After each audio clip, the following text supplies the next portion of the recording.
Just hit that button, Cindy. Da da da da. What's my good cheer?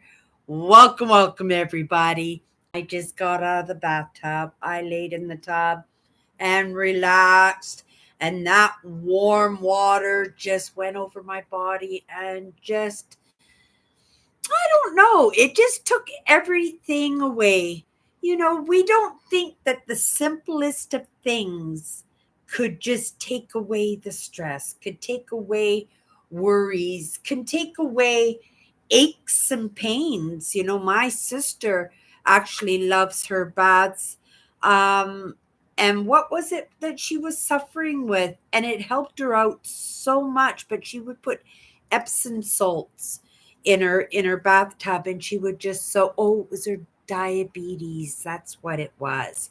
So the Epsom salts helped her to absorb more fluids. That's what helped her out. Yeah, just the simplest things sometimes, and we don't think that we're going to make a huge difference in that.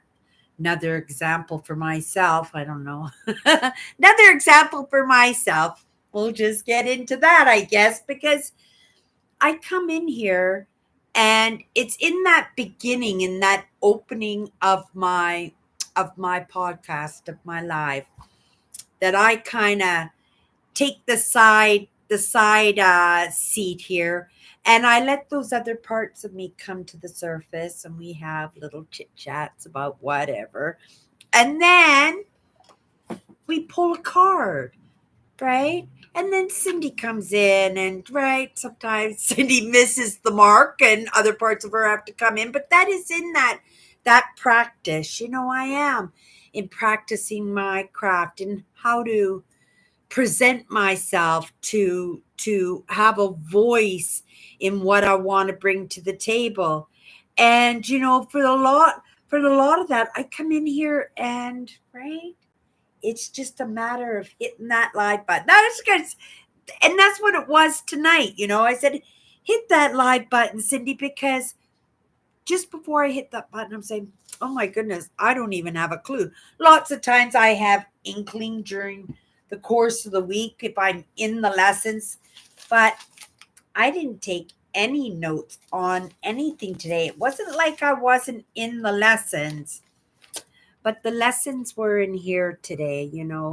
I'm trying to leave myself open and not compulse on things that I don't have any control over, or compulse about things because I think I should have a little bit more understanding on, right, and have a little bit more control in what I do. But for the most part, you hit that live button. I scoot off to the side. Those other parts of me come to the surface. And I know for myself, I come in after my own lives and I sit in on my own lessons. I didn't last night. I meant to this afternoon, but I didn't. Like I said, right? I didn't spend, well, I guess I did spend quite a bit of time, but the day just kind of flies in that.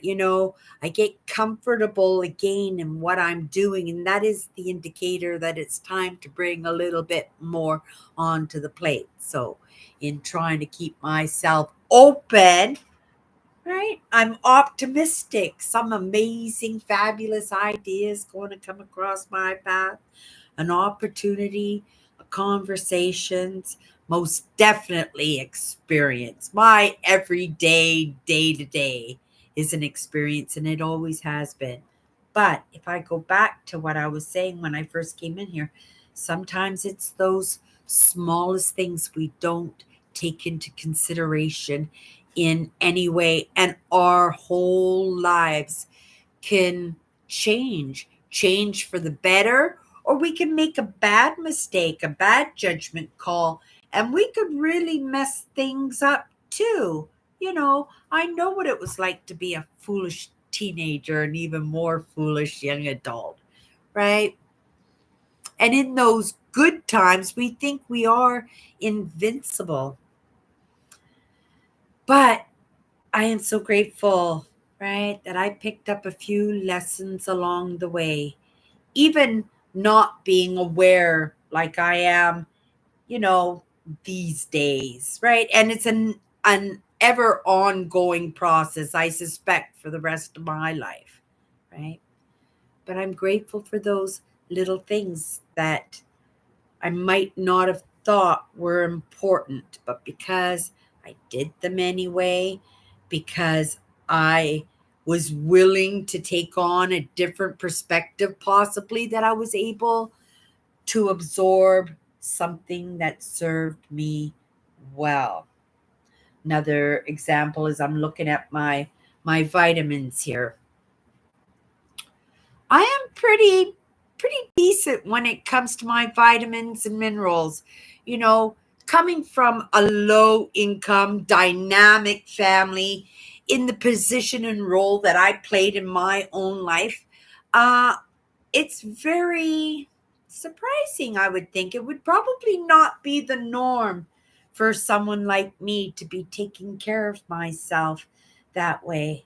But my father had me on vitamins really, really young. They were really afraid that I was going to be obese. Obesity runs in my family. I did end up being obese, right? I don't think it needed to be that way, but sometimes in that fear and that projection, and sometimes in that sense of control, that we can create stuff, right? And yeah, obesity, I don't truly believe that it's genetically uh uh what do you call that, deepest dispos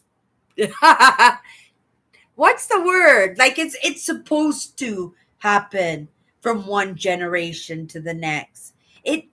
It does, only because of the environment, the way that one generation is brought up and the next generation is brought up the same way. I suspect there was a lot of poverty going on for a little ways back, maybe not forever, but for a few generations. And in that, right, if we come to the surface, or we're looking for something to calm the system down, right? Food is pretty handy dandy. And especially, if you do come from families that have money, that are maybe well to do, these would be frivolous items. And I was thinking about it today. I made bread today, and I thought, oh my goodness, like this would be like the best of the best if you went to a third world country. Don't even get me started on the third world countries today. I'm kind of ticked off with what's going on, but I don't get a say. I don't get a say in that, right? So there's no reason for me to get myself worked up in that and have that energy go somewheres where, right, possibly it's not going to do any good, right? Possibly. Maybe it would, just like when I wish my fire trucks, right, to get to their destination and it be a false alarm.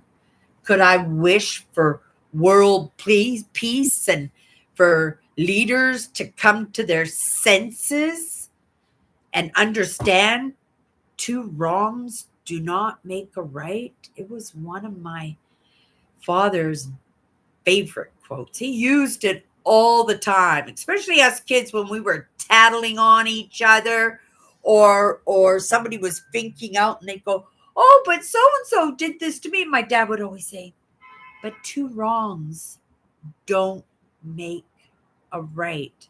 And it is so true. It's kind of been programmed into me, just like taking my vitamins every day. And I'm grateful for that, because I'm doing this because that's where my vitamins are, sitting on the dresser there. But I am grateful for that, because I attribute my actual physical well-being to taking my vitamins, even if I didn't eat well, even if I ate so much horrible junk that it didn't offer up anything. There are lots of zero foods, meaning foods that don't offer any kind of nutrients out there. They call them fake foods now, but those ones are chemically engineered like that. You know, in the old days, I'm say the old days, right? You would look at a box of Kraft dinner as a meal with your hot dogs or whatever. But if you actually looked at the nutrient content, it would be almost nothing, right? And there were lots of times growing up, especially in my family, where we lived on these kind of staples, these very inexpensive, non nutritional items that would just fill us up, right? So that we didn't have to go to bed with an empty stomach, right? Came to my mind, and I'll just say because it came to my mind is that these little kids, and I think it's in like in Japan, and they have these things called bento boxes, and they're plastic boxes with little compartments inside of it, and the mums all make little sushi lunches and all fancy Japanese boxes, and they're so cute. And I'm thinking, and those kids take that to school.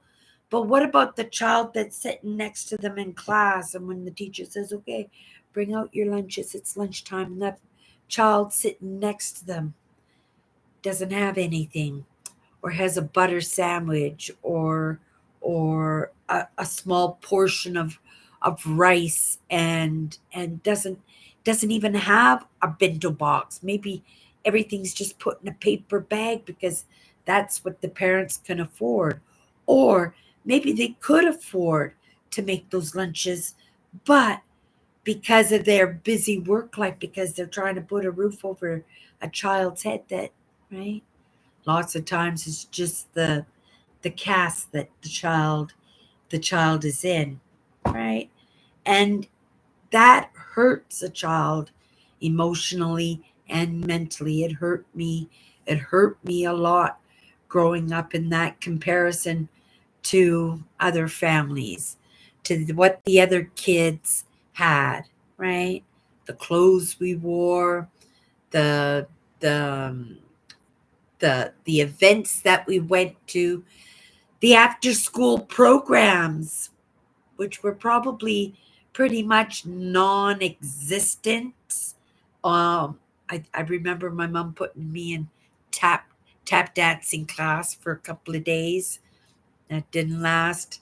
I did swimming. I love competitive swimming, but when I got too big to get in a bathing suit, we had big bleachers where people would just sit and watch us compete, and I just couldn't do it anymore. I had gained too much weight, and my confidence and my capability of swimming. I mean, right? I was still a great swimmer, but I didn't feel good about the way I looked in a bathing suit, right? But I was healthy. I was always healthy. Even to this day, very rarely will I take aspirins. If I get a bad flu or something, maybe I'll take one of those 12-hour capsules or something just so that I'm comfortable. But, I look at my sisters and I look at the long term medicine that they've been on. I look at my parents with my dad's congenital heart failure, my mother's 12 different kinds of rheumatoid arthritis, and right, when the odds are all stacked up that one of every single member in my family had something, and then there was me. I get it. I can take energy as well as I can give energy, and that's a truth. But I don't think that was anything to do with something I was giving or taking, because, well, there was a lot of giving and taking all the way around in that family. It's how we just survived, right? We pretty much devoured each other, right? Depleted each other, tolerated each other, and sometimes didn't tolerate each other, right? But I've got a family, and it could have very easily have been a different story. And being in that family, there was some amazing things, right? Like vitamins. I might not have ate very healthy, but I got my nutrients, right? And right, maybe I didn't do very well on those diets that my parents always put me on, but I am healthy, right? And I am grateful for my good health. That's not to say that's the way it's going to be for my entire life, but lots of people don't even get close to where I'm at in age and feel as good as I do. So I have to take note of that. It not being the norm in my family. And I don't know, I'm thinking not the norm for the kind of life that I lived, understanding that stress causes 75% of our illnesses. And I've spent a great deal of my life in worry, in stress, in my limiting beliefs, like the lowest of lows. And yet, it was the mix of those small things that we don't think will help. My dad taking us out on Sunday drives and spending time as a family out in Mother Nature, out in trails, out on his fishing boat, out doing things we had never done before or experienced before. It was in those experiences of change, and not necessarily the change that I ignited in my life, but in the decisions that my father did in his life, in that determination to live the best life he could, right? Part of my mission statement, a little bit different. I'm creating the best human being I possibly can, but I have the ability to create that best life I've had, right? Those experiences and those adventures that have been dazzle and amaze and full of wonder and education and just being a spectator in that. But those adventures allowed me to be a participant. And that was another good thing that came into my life, because we can't just be spectators. We just can't be students, because there's a very social aspect of evolution, right? We're moving forward as maybe not a complete whole, but we're moving forward, ready or not, right?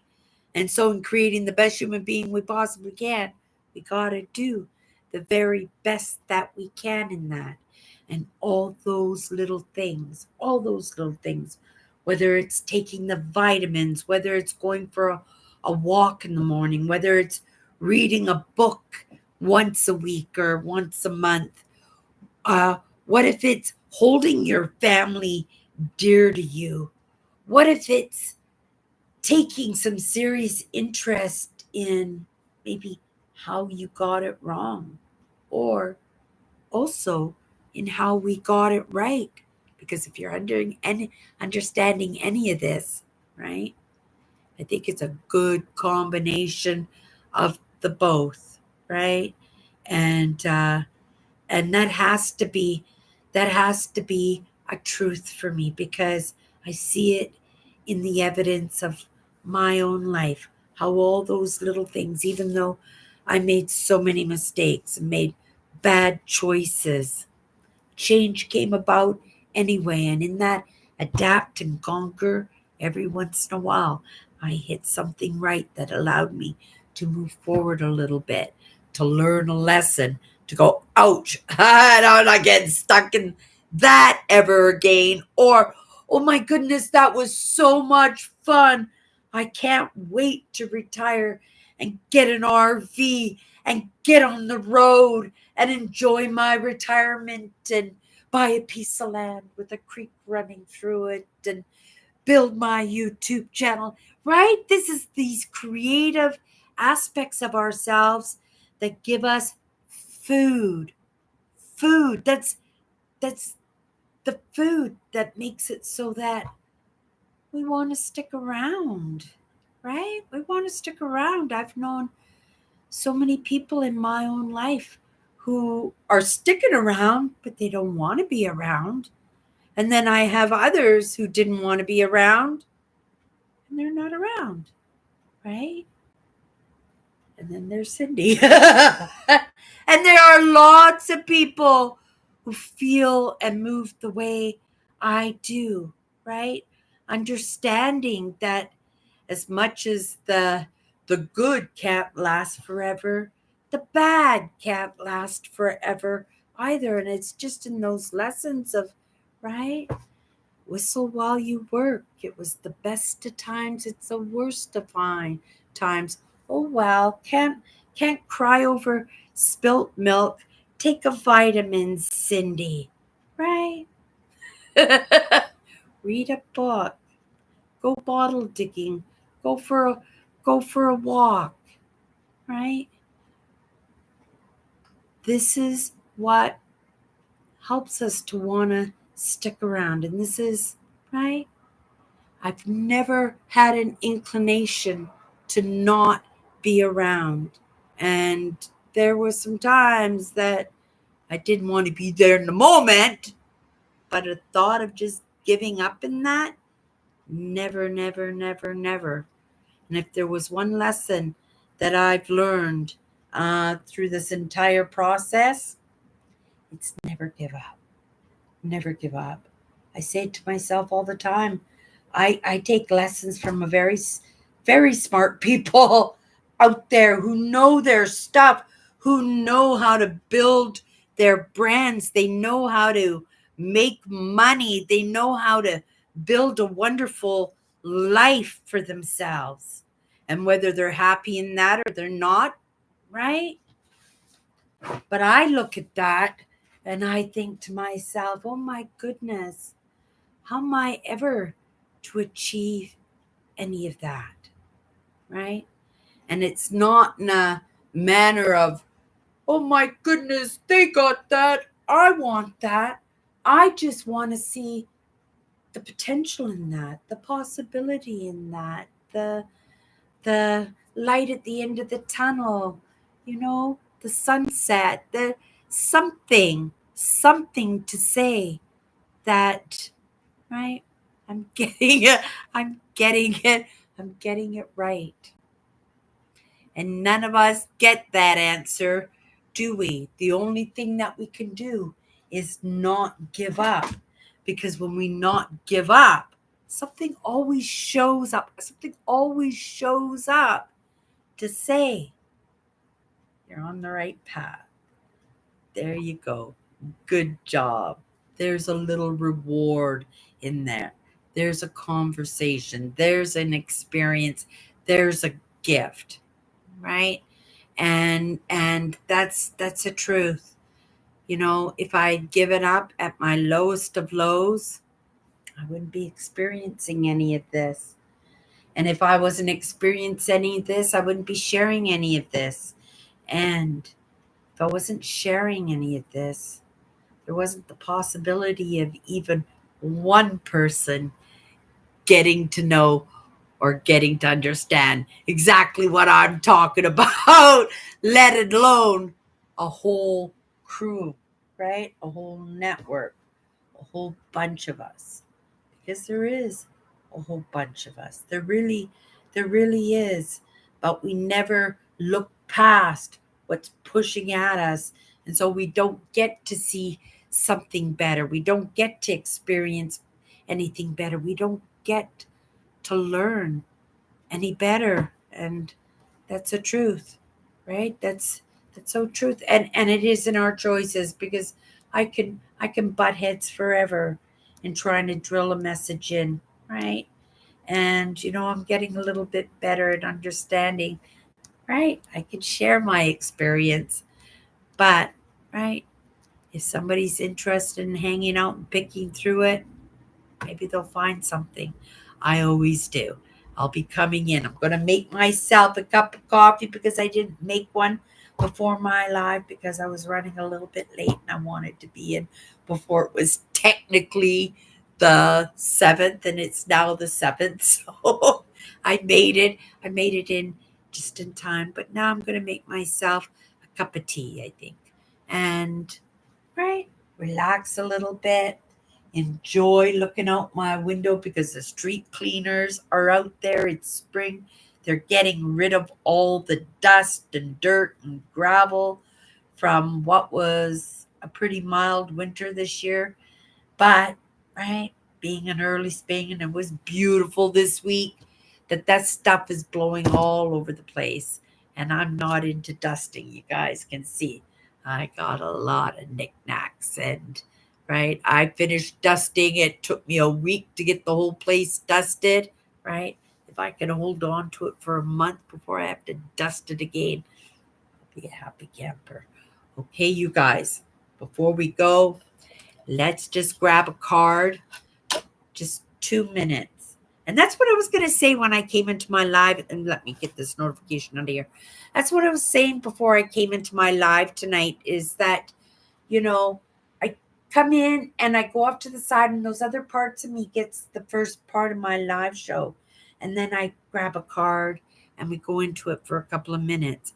I want to do thumbnails, right? With the powerful word that I grab.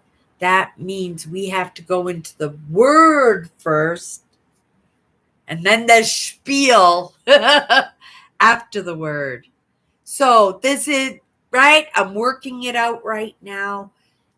What will maybe better work in my live shows, right? Just so that I can do thumbnails. I think that, maybe that person who could do with that lesson might come into the lesson if they knew what the lesson was all about, which is always, right, the card that we pull, right? It's not the main part of the conversation because sometimes I can yak for an hour before we pull the card. But the card is, I believe, pertinent, right? And it is in practicing my craft that I get better at it. Okay, you guys, this is the word tonight.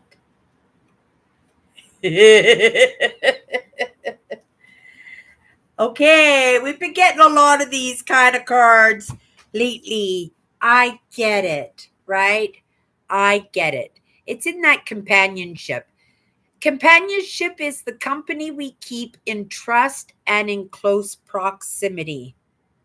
That was pretty good, Cindy. I thought of that all by myself. Companionship is the company we keep in trust and close proximity. And that's true. A lot of the topics coming across my path today, especially, was betrayal trauma. I'm not going to get into something really long here. Maybe we'll go into a little bit deeper because it has been coming across my path this week. So the topic of betrayal trauma. Okay. Lots of us, probably most of us, if you're hanging out with me, if you're highly sensitive and empathic, betrayal is a biggie one for us because that's the one that will make us walk away. That's the one that will not give another chance. When my marriage fell apart, it was so unexpected, right? I'm an empath. I'm highly sensitive. My husband loved me. I loved my husband. And, for him to go to work in the morning, I love you, say our goodbyes, little kiss, and off going. He comes home from work and he says, Cindy, I think we need to talk. And I'm just like, I knew instantly. And it had never even crossed my mind. We had been together for 8 years. And it had never even, not once, crossed my mind that there was a possibility that we were not going to be together forever. That's the truth. It was a pretty big crash for me. I took it as betrayal, right? I didn't know any other way to take it because I understood how he felt about me. I knew how I felt about him, right? And there wasn't even an effort on either one of our sides to work it out. Because to me, I considered it betrayal and I just let it go in that moment. And there were no more chances. Actually, there was one chance, right? You, you gotta try to make sure that you're making the good decision. But I didn't know any better. But that betrayal was so hurtful that when I did try, there was there was nothing there, right? And this was somebody I loved more than I loved myself, and that happened to be the truth. It's a sad truth, but it was a truth, right? That I loved him more than I loved myself. That put me out of commission, uh, mentally and emotionally for a couple of years. It didn't take me out of commission in my life because I am a whistle while you work, right? It was the best of times, it was the worst of times. So I made the best of it. And I wasn't getting any younger. And at that point, I had decided, right, that that maybe I wasn't going to do the relationships anymore. That I didn't need a companionship in the terms of a partner, but maybe that companionship could be a child. And so, right, I spent a couple of years because I was already getting close to 40. I think I was 37 when my marriage fell apart and I spent a couple of years and right, but remember what I said, emotionally and mentally I was broken even though, right? I was living the life. I couldn't carry any pregnancies, and it got pretty bad, right? I ended up having an ectopic pregnancy. Uh, Almost died on the table when my fallopian tube blew up. Right? It was an experience that just kind of woke me up to say, Cindy, you gotta take care of yourself. You have to take care of yourself. And I emotionally disattached myself from that experience in order to get past it. And at that point, in learning how to do that, well, I started to learn to come back to life. It was a slow process, but it was a cold process too, right? Because I'd already decided the companionship was not going to be in the cards for me. It was just too darn painful, right? I didn't mean it was only supposed to be a couple minutes, but this is important, right? In this companionship, in this process of the past half a dozen years, come to realize how important companionship is. Even in my own relationships, this is the first time in my life, right, that I don't have anybody other than my sisters.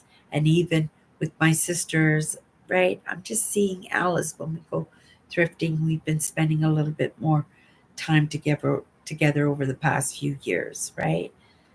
But in that companionship, otherwise I've been pretty much by myself. It's why I thrived, how much I loved the job, that little job at thrift store that put the roof over my head, because it gave me an opportunity to connect and make friends and feel like I belonged.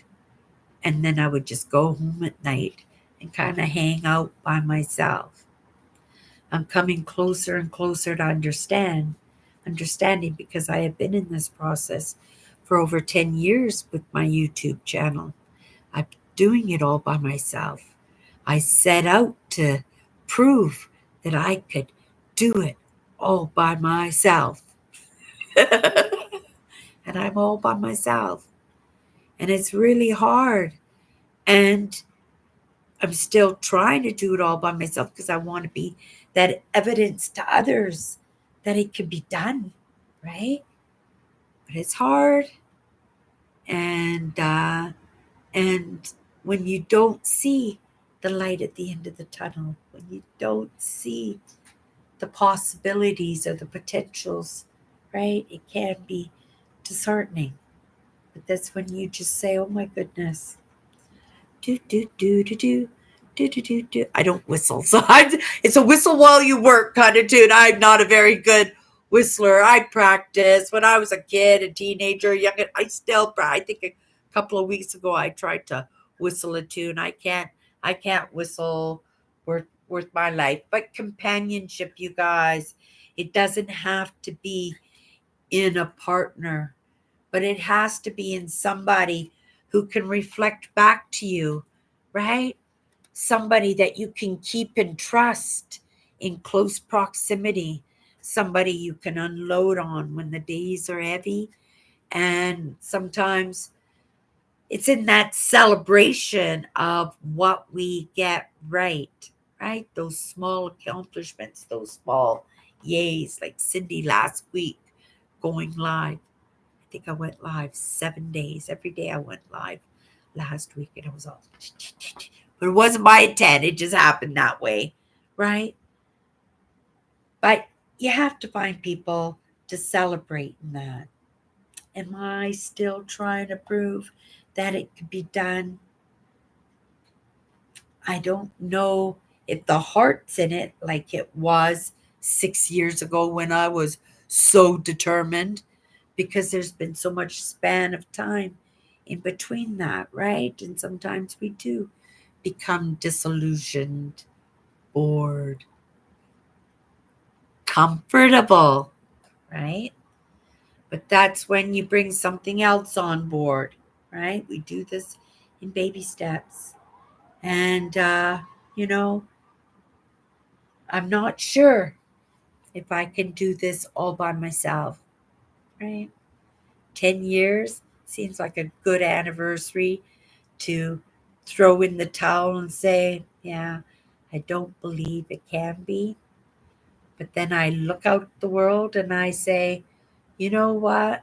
Lots of people have done it all by themselves, right? And sometimes we're going to have to do it all by ourselves. Why? Because nobody's coming to save us, right? Right? So we don't have a choice. So we whistle while we work. We understand that this too will pass, right? It was the best of times. It was the worst of times. Zippity doodah. Okay, you guys, go to bed. Hello, Voyager Music. Thank you for popping in tonight, and for those of you who pop in and in the morning and take your medicine, take your vitamins. Take your vitamins. Seriously, you guys, they have done me wonders. If there was any kind of evidence for that, right? I have truly abused physically my body for forever. And if it wasn't for those vitamins, I don't know. Maybe I would have been the one with the diabetes or the congenital heart failure, or like my mother, the 12 different kinds of rheumatoid arthritis. Maybe I would have had headaches and bleeding nose, which is I never had in my entire life. Mind you, I did break my baby finger numerous times. Doesn't go straight anymore. But do I look worried about that? That's the small stuff, you guys. That's it for tonight. That's my good cheer. And we'll see you.